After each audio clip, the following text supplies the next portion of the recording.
İç. Hoş geldin. Gelinizden. Emin şirinliklerden alınızlar.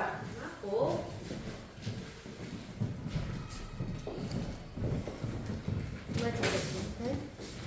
Sizin yüreğiniz taza. En son. Siz idealsız.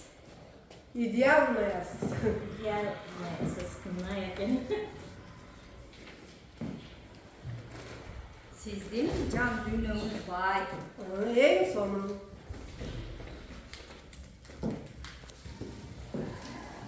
Siz acabulusunuz.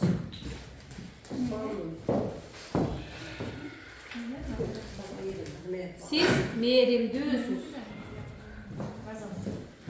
En sonun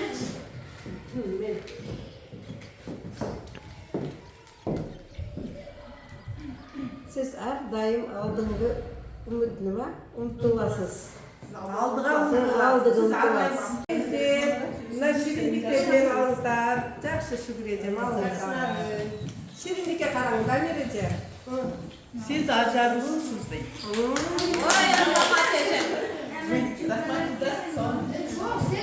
Siz elegant mısınız?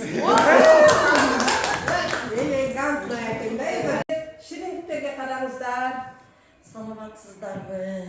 Gelin size şirinliklerden alınızlar. Okunuz. Okunuz. Siz merimdüsüz. En son. Gelin.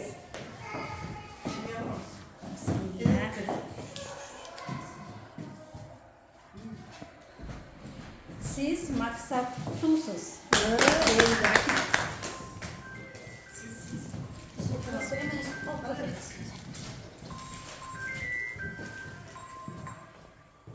Siz her daim aldığına unutulasız.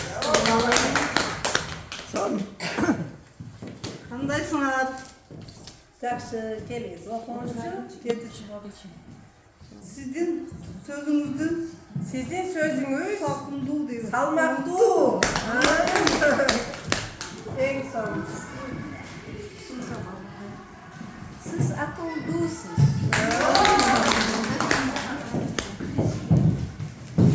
Salmatsızlar. Siz güçlüsünüz. Anadolu babaya kaçın. Şöyle sürekli o.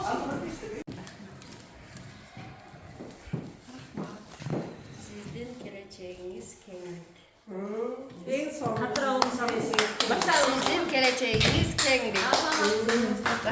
Var aldık da. Siz özgöçesiz.